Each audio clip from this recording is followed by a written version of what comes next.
record this webinar for different IAMU MunEEBucks participants who could not be on the call today.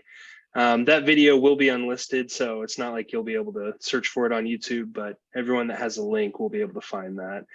I would also request that, there is going to be a question and answer portion of this and sort of a gathering of feedback, but initially I would ask that everyone who's not talking to mute your microphone if possible.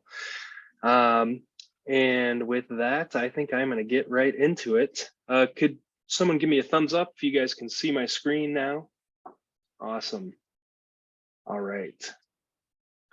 So this is a MunEEBucks Collaborators Meeting. It also is kind of the annual review meeting, or the meeting that we want to talk about what to look for in the new year, some different changes that we've considered, and some other things that we're working on.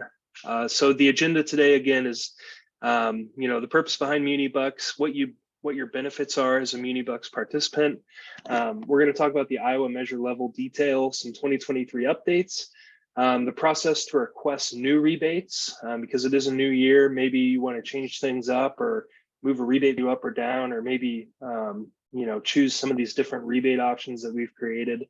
We'll talk about the process to request those changes. We'll talk about the future, and then hopefully we will gather your feedback. And John, you're always welcome to interrupt me if you want to add on to any of these slides. So the purpose of the annual review, basically folks want to keep their portfolio of rebates up to date. Members want to avoid the cost of hiring consultants, like is done with the large investor-owned utilities. I actually used to work for a company called Clear Results, and we managed and implemented the rebate program for Mid-American and Alliant. And it was very expensive for Mid-American and Alliant to that. So there is a nice cost savings by participating in MunEEBucks. Self-performing the review is difficult and time-consuming, so that's something John and I do. We take a look at what rebates are around. We think really hard about what rebates we should be offering, those sorts of things. And yeah, the benefit is that we take that burden on so that you guys don't have to do that. Our sources include, when we're considering these annual updates, we take a look at a bunch of different things. We take a look at the Iowa TRM, what Energy Star is doing, what the investor-owned utilities in Iowa are doing, some different feedback and some notes that we get from the state energy office. Just in general, the energy services industry. We also take some notes from the rumblings that we hear at the State House, and also your information. So your benefits to incentives in MunEEBucks. Basically, in the beginning, when we created MunEEBucks, it was mostly meant to be an energy efficiency program. And we've had a few members talk to us about the desire to do load building or beneficial electrification. And so I think you could very accurately say that many of the promotions, or at least the measures, are geared towards load building. So that is another option. Energy efficiency. Why do we care about energy efficiency? You can save money on your power bill if you're a customer. And also if you're purchasing power and you have a line item on your power bill that is a charge for peak demand. If you can reduce your system-wide demand, in theory, that can lower your cost. And if you want to pass that on to the customer, lower rates for all customers. So that's kind of the theory behind energy efficiency. And also it's just a good customer service program, honestly. And then there's also load building, or, in today's world, rooftop solar is a big thing. So we're talking about load preservation. For electric utilities, beneficial electrification, such as EVs, space heating, water heating. I would also add, electrical power tools, electrical lawn care, equipment. For gas utilities, this can take the form of incentives against fuel switching when it comes to space and water heating equipment. Other benefits, I've mentioned some of these, but customer satisfaction. this is one that I don't think that I've done a good enough job talking about in the past, but you know, we at IAMU, we do a lot of lobbying on behalf of our members, and we do a lot of work at the State House. One thing that we have been concerned about in the past, and there is always sort of an underlying thread, is that the IUB, or you know, the regulatory environment in Iowa could be such that they eventually end up regulating that we spend a certain amount of profits on energy efficiency. In the past, the IUB did regulate the IOUs to do this, and they still sort of do, although they've reduced their required spending by a large amount. If anyone here knows about Senate File 2311, when that passed.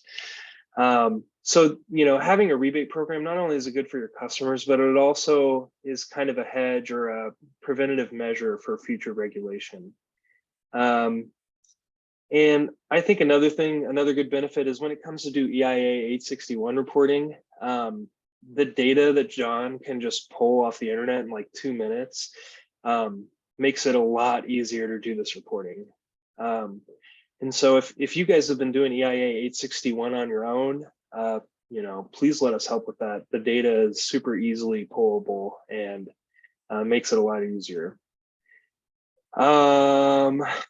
Yeah, in IAMU Energy Services, John does a ton of great work on this program, but I kind of focus on program design, management, and reporting outcomes. So, let's see, John, would you want to talk about this slide? Sorry, I know I might be putting you on the spot.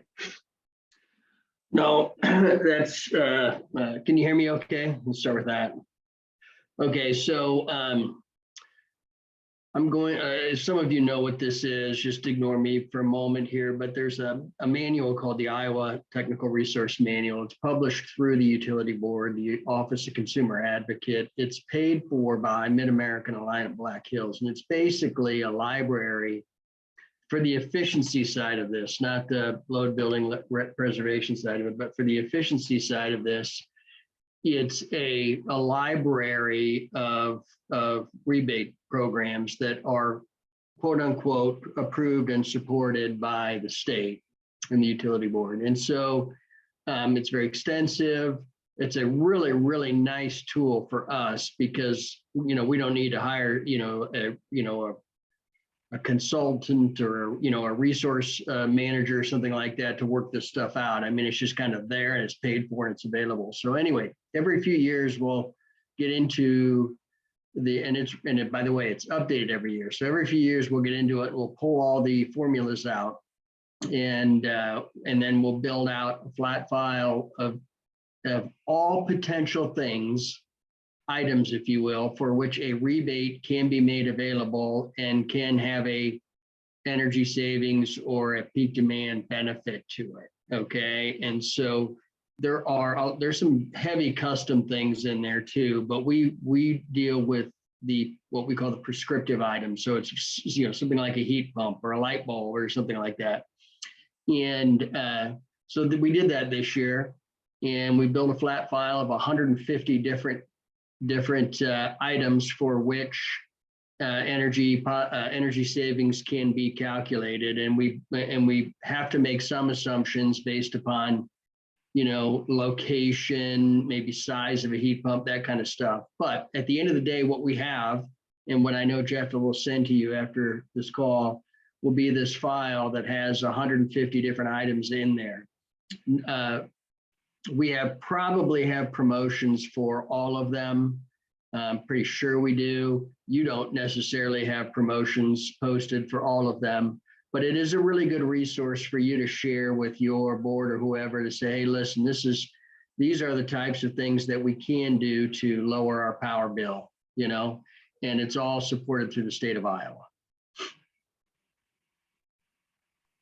Very good. Thank you, John. And another good thing about that work that John does with the Iowa TRM is that if you ever submit the EIA 861 and you have a regulator contact you with questions about how are you calculating these savings, it's all backstopped by this very technical document, the TRM. that is reviewed by many engineers. It's a huge process that happens annually. It's a really good technical backstop for if regulators have questions. Good deal. And Jeff, this is just a screen grab of it. You can see that line 2 would be the first, so it goes down 150 lines. But we start with appliances and work our way down. But the column B is the item, column C is the kWh saved, column D is the avoided power, column E is therms saved, which would apply primarily to fossil fuel product, although you can get some penalties for certain things. And then column F are the assumptions that we made. So as an example, if you get halfway down the page, you see SFH, existing average unknown location. So what that means is we assume single family home, not manufactured home.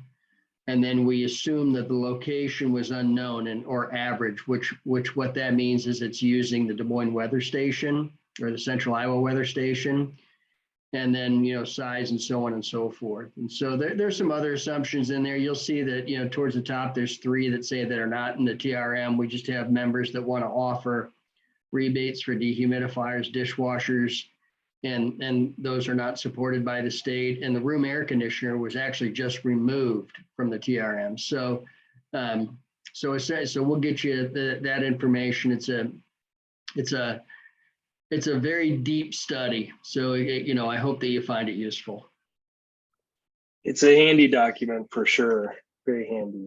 And by the way, I should say, this document, when we're not regulated, of course, but Mid-American Alliant Black Hills are at the state level.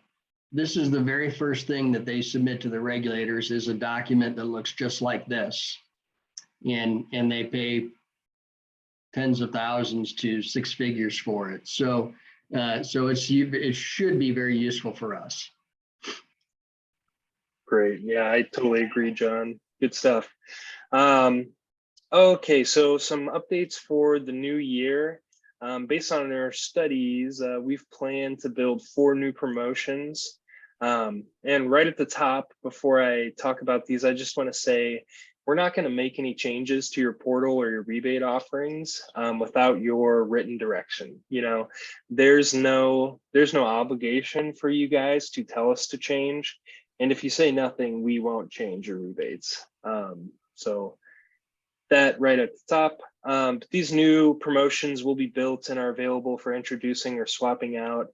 If you were an early adopter for MunEEBucks, you may have a very older version of rebates, in which case I think that this time of year is a good time to look at your rebates, look at the new closing options tables, and see if there's something that you would like. Reminder number 2, you basically decide on your rebate amounts. So we have a recommended amount in the closing option tables, but you can always override that and put in your own amount, whether it be less or higher. Any changes to the amount also requires your written direction.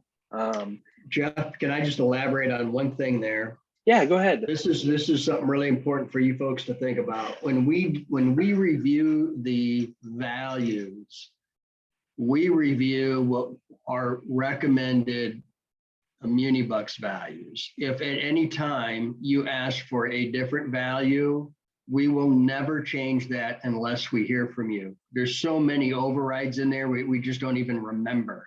So any changes, you can decide your amounts, you can have the amounts change, but you need to tell us, otherwise we won't remember what you told us last year, the year before, or whatever. Okay? Good point. Good point.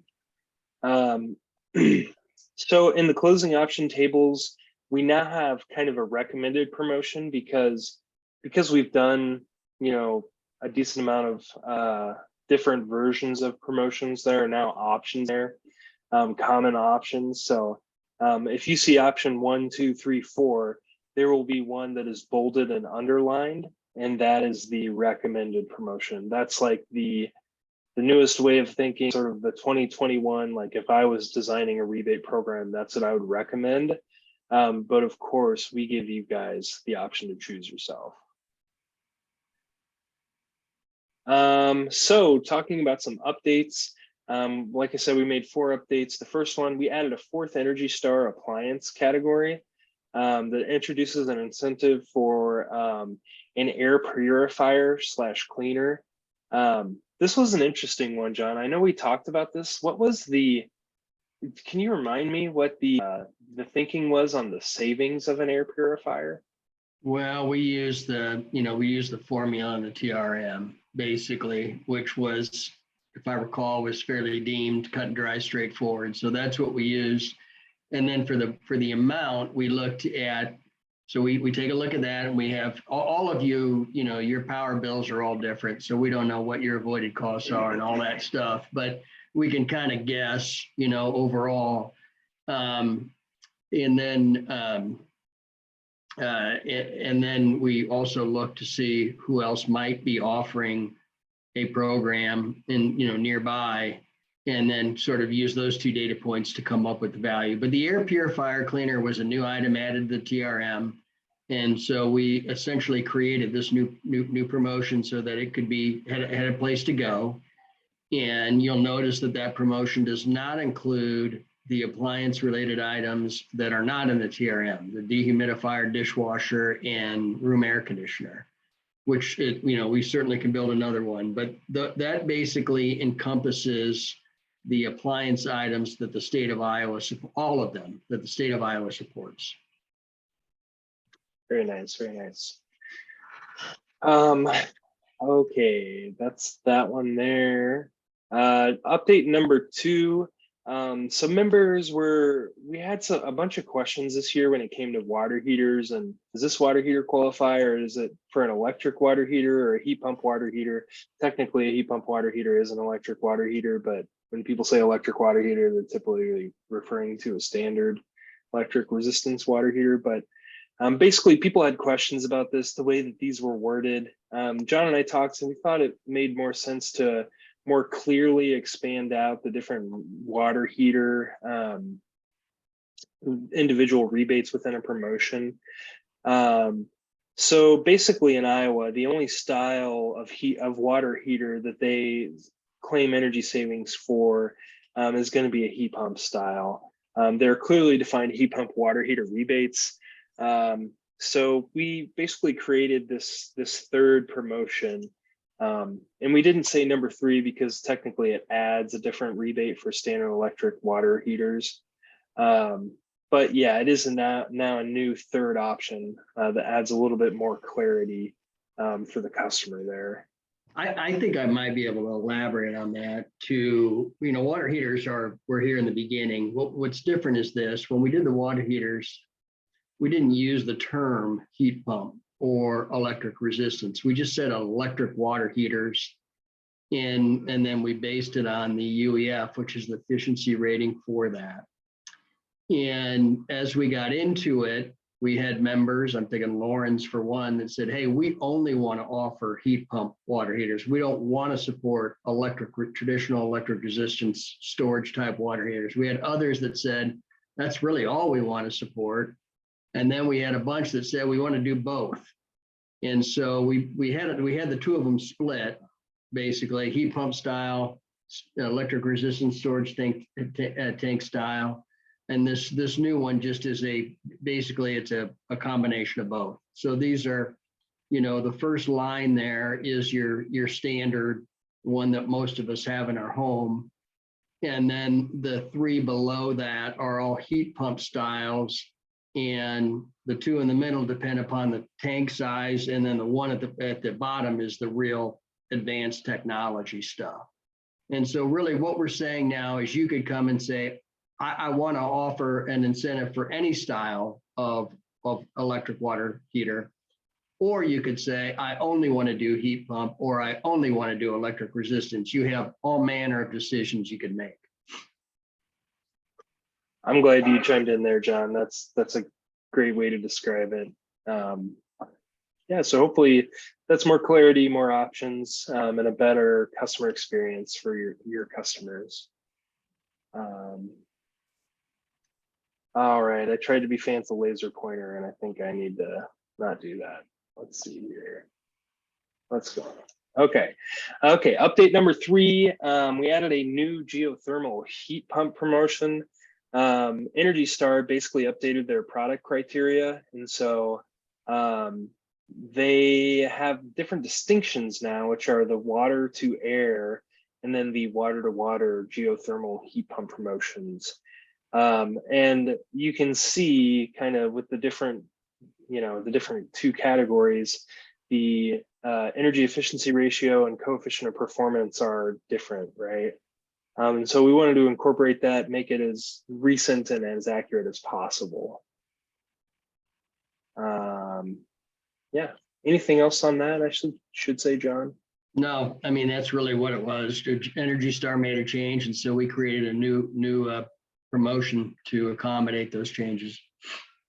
Very nice, very nice.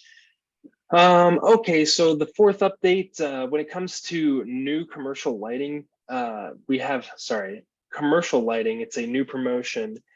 We basically added 3 items at the bottom here. We got some repeat questions about what's an LED lamp specialty versus an LED linear lamp. And so we created a 4th LED lighting promotion that clearly breaks those out. So you have LED linear replacement lamps. We also added linear ambient fixtures and then agricultural interior fixtures. These items are presented in TRM, not in the existing specialty program. They're fixed values. Upon request, we could build a matching promotion with an amount of 50% of cost or similar. So there's some flexibility in there, but yeah, I think if you are wanting to offer the most LED lighting rebates, be as comprehensive as possible, this is probably a good one. I'd like to make one comment about that, Jeff. So when we started with this, we basically had fixtures. And then we had members that said, well, I want the fixtures broken out. So that was number 2. And I can't remember what 3 or 2 was. The difference between 2 and 3, one is fixed values and the other is formula driven, 50% of cost. But one of the things that are sort of popped up this year is the tubes, right? If you think about a school, the tubes that are going up there, what is the tube? Yep. And so that the new ones down there at the top, the one that says LED linear replacement lamps, those are tubes. And so that provides much more clarity. And those are probably the most frequent requested item for non-residential lighting. So we've just made that crystal clear in this 4th option. Gotcha. And this is now the biggest option too, right, John? Pardon me? This is now the biggest promotion for lighting. It's the most, I think it's the most options. Yeah, correct. Perfect. Very good. Okay, let's see here. So some other information for building shell, the TRM now includes a measure for duct insulation. We've chosen to incorporate that at this. But I'm sorry, I typed that wrong. That's all good. That's all good. We did not. There's a new measure in there for insulating ductwork, which is always kind of a debatable thing. Is it in the crawl space? Is it in the shell? Anyway, we didn't add that to the current program for insulation air sealing. But if somebody wants that, we can do it. So I forgot a keyword there. And then this one, I'm not even sure I talked to you about it. Oh, I think I did, but for thermostats, for non-residential thermostats, the TRM just has one item. It's called non-residential programmable thermostat. In the residential, there's 2 items. There's a programmable unit, and then there's also a smart. Smart being, the Google Nest and those types of things, that sort of advanced things.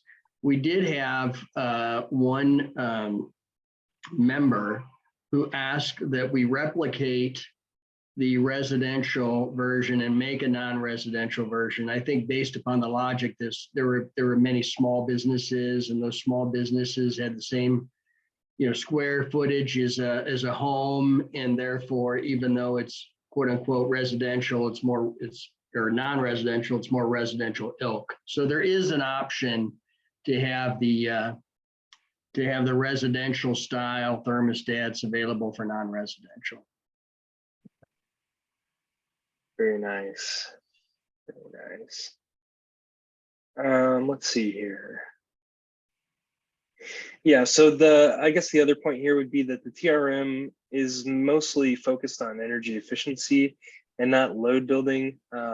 It's paid for by the investor-owned utilities, who are not allowed to promote fuel switching. And so we've got a little bit more flexibility there if you're a dual fuel utility. A bit more dependent on your input for these programs, looking at hybrid and dual fuel setups, electric vehicles and EV chargers. What was the point on those last two, EVs and solar? Well, what I'm trying to say there is that, some of these unique incentives, let's say you're a gas utility and you want to get as many furnaces and gas water tanks out there as possible before this whole push for electrification comes, or or your EVs and your electrical vehicles. The decisions that we make are a bit more dependent upon what you ask for, and less so on the TRM and Energy Star, because those are third-party efficiency sources. So we would simply, we're taking the temperature of the market. We know that, Ames is a member. They got a bunch of unique stuff, right, and whatnot. So we have a lot of options there, but we do depend a little bit more on your ask for those types of unique programs. Very good points. So I'm guessing a decent amount of you guys maybe want to make some changes this year. At the end of this meeting, maybe like 10 or 15 minutes after, I'm going to send everyone these Word documents that include these tables, right? And so if you guys want to add anything to your rebate program, or you want to replace something, I would just say, fill out these tables. These are really easy to fill out. In order to maintain the configurability, not customizability of the program, we just ask that you check, a motion, which is a grouping of individual rebates. Check that box, and then if you need a different rebate amount, just to write it in there. Yeah, and I would also say, just so that we're clear, if you want to remove a rebate, we need you to explicitly state that, just so we don't, make an error when we're configuring these. And again, yeah, we want to try to focus on configurability, not customizability. This allows us to keep the cost low for everyone, because it is kind of a shared resource, and we want it, some of the IT and the technical portal things that John builds, the less customizable it is, the more, that enables us to keep it free to participants, right? And so that is a good thing, to just focus on checking promotions and then adjusting rebate amounts. Let's see here. And if you are curious or confused or anything about the process, you can always just call me or email me, and I'll talk to you about it again. So we're monitoring some different things in 2023. At this meeting last year, we kind of said that, everything's going to change in 2023, and be looking out for this and that. And because of, a lot of different things that happened this year, some of those big changes haven't necessarily fully been implemented in the efficiency space. And so we're still monitoring this conversion from SEER, HSPF and EER to SEER2, HSPF2 and EER2. it's basically that change it's a change in testing to better reflect real world conditions. It's a slight increase to the minimum efficiency, but ratings will actually decline. So the explanation of that is like, now, like, let's say that the federal baseline, the federal minimum for a central air conditioner used to be SEER 14 in our region. Well, the equivalent SEER is going to be more likely to like 13.4. So that may be an education piece when we move on to SEER 2, HSPF 2, EER 2. So the thing is that on January 1st, 2023, this HVAC equipment, it is going to change on the labels to SEER 2, HSPF 2, and EER 2. But isn't the deal, John, that for a while they're going to have both of them, and then on the HRI listing, it's going to list SEER 1 and SEER 2? Yeah, so at least through this year, the HRI certificate will present both ratings. What I think what might accelerate this is the inventory. So there'll be a time as we get into the year when the local installers won't, their equipment won't say SEER, HSPF, or ER. It'll only say. So then we'll have to adapt. But even at this stage, Mid-American and Lion aren't making any changes yet until we see how this fleshes out. And yeah, I think what's key here, though, is probably what you need to know, is because it's going to be confusing. The change is premised on the idea that equipment never operated at its rated efficiency. That was in a lab and it was perfect conditions and all this stuff. And so this new methodology essentially applies more real world conditions to it. And as a result of that, the minimum efficiencies will come down. The minimum efficiency will be less than what they have been, which is sort of counterintuitive, right? Now, on an apples to apples basis, because of this adjustment, the pure energy efficiency is going to slightly go up, but the ratings we're going to see are actually going to be less. Very good, very good. Another thing we're monitoring, Energy Star is phasing out support of fossil fueled appliances. So that's another thing we are keeping an eye on. Another thing, the investor-owned utilities, I think they're either moving or have moved to a midstream delivery model. So that would be instant discounts or instant rebates for residential HVAC and non-res lighting right at the point of purchase. So that's something we're looking at. Do you want to say anything on that, John? Well, yeah, since you and I talked last, actually, they sent out an email. An email came out yesterday to their customers. And so you folks might hear about this eventually. So essentially what Mid-American and Lion are going to do, and it's going to be really heavy on residential HVAC. I think we'll see less of it for non-residential lighting, but the customer is not going to receive a rebate paid from the utility. What's going to happen is the utility is going to pay the distributor, and the distributor is going to pay the dealer, and then the dealer is going to take it off of their invoice to the customer. So it's kind of like going and buying tires and saying, okay, well, just take you take my rebate off my invoice, and then you go chase down the money. And we can spend a lot of time talking about what the genesis of all this is, but at the end of the day, it's happening. And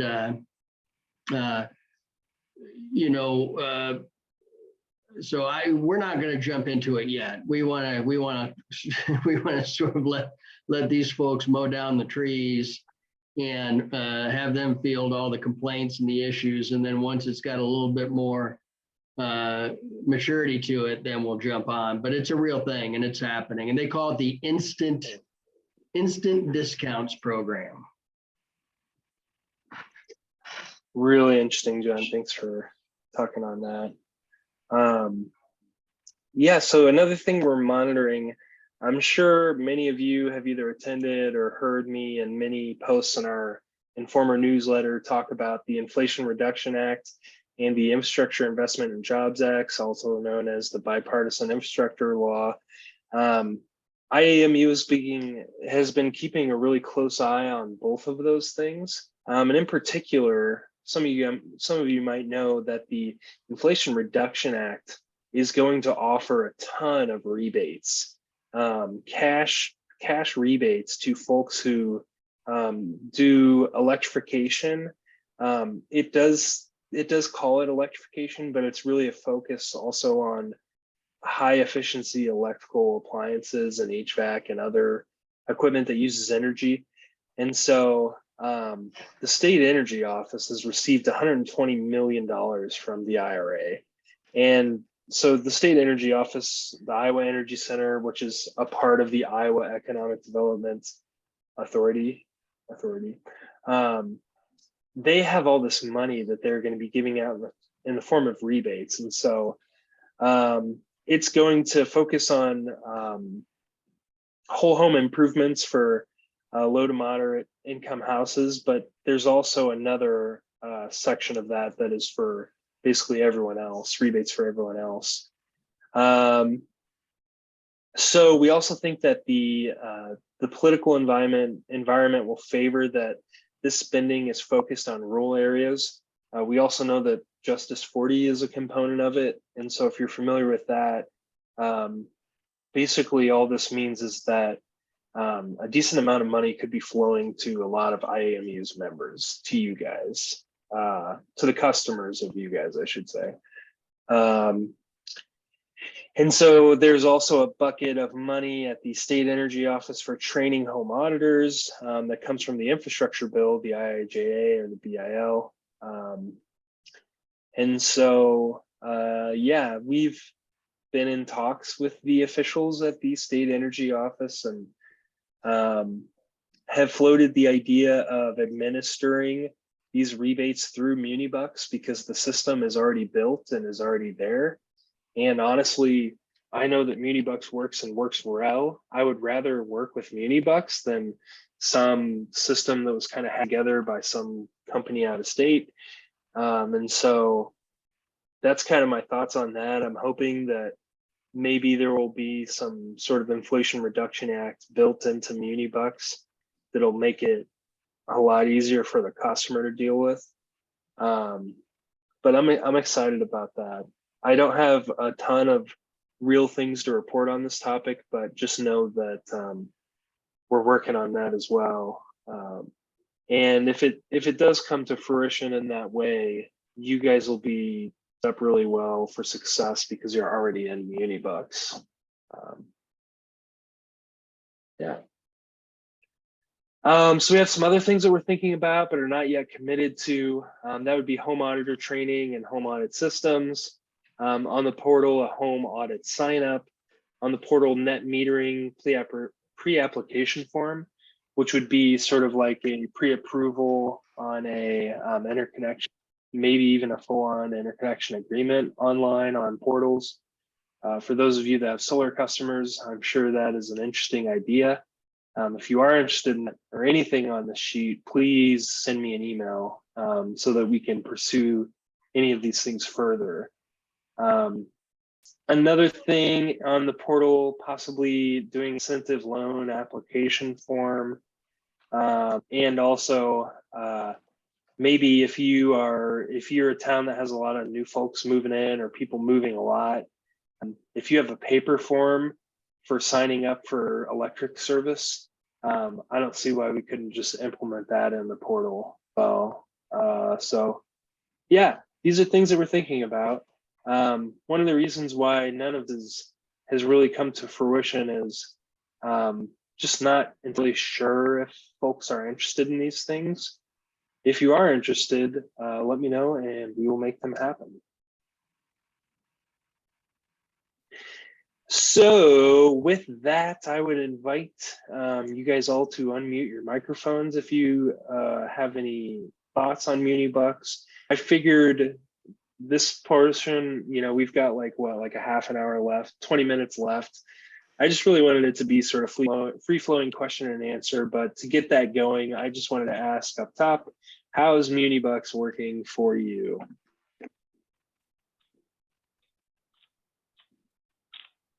Anybody? General overarching thoughts on MunEEBucks.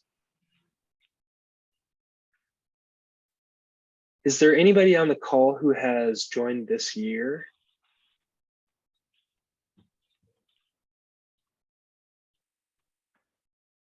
And I would also say if you can unmute yourself as well, you may be muted.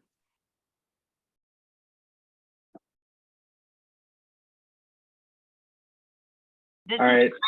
This is Chris from McGregor. Hey, Chris. Hello.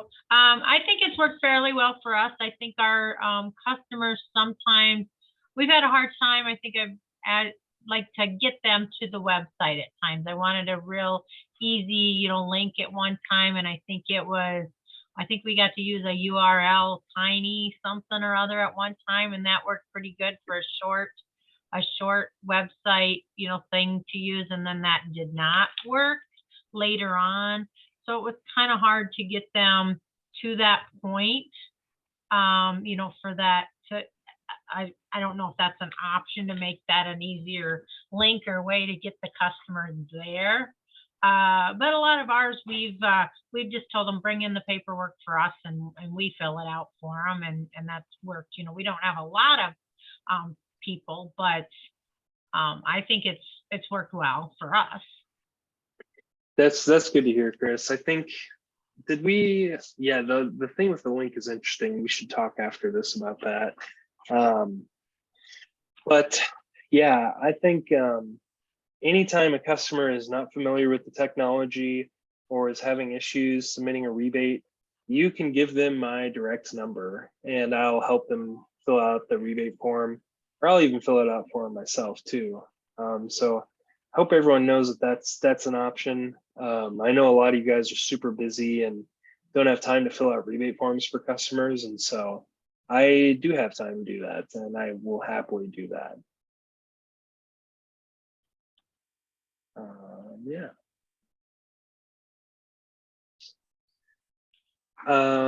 So another sort of prompting, anybody else have any thoughts about how MunEEBucks is working for them?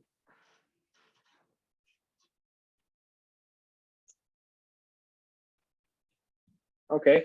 Another prompt or question I was thinking about, does anyone have any recommendations, things that we maybe could be doing differently or could be doing better?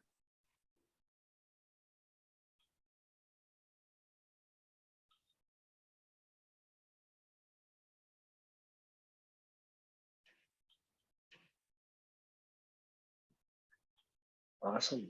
All right. I guess we're doing everything perfectly.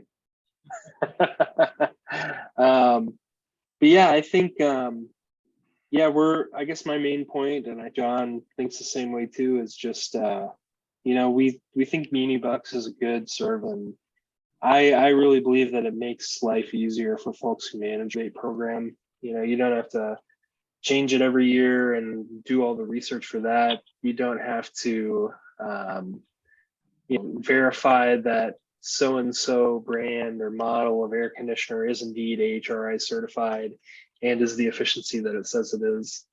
And so I think that there's a lot of benefits and it's something I'm proud and happy to do. I think we have a good partner in John too, who's been great the last few years. Yeah. I'll just open up one last time. Any other feedback or questions or thoughts on MunEEBucks? John, would you want to say anything? Not at all. I mean, I'd only like to thank everybody. It's come a long ways. It was pretty fixed in the beginning, and then it got to the point where you could choose your promotions, and then it got to the point where you could choose your values. And so, one of the things that we learned is that you'd like to get some stuff off your desk, but yet you don't want to give up on making decisions. Making your own decisions. And so we're probably now 12 to 18 months into that type of an experience. And I think that's gone pretty well. So, know that, at this point we're thinking what next, Now we got this thing up and humming along. We're thinking about what next, what else can we do to provide value here. And all ideas are appreciated. Yeah, totally agree. I think that's all good points. I did see in that Guttenberg Utilities, sorry, no microphone. We did this year and we love it. Thank you. Appreciate that. Yeah, I think I'll probably end this meeting now then. I will say probably in about 10 or 15 minutes, you guys will get some closing table options.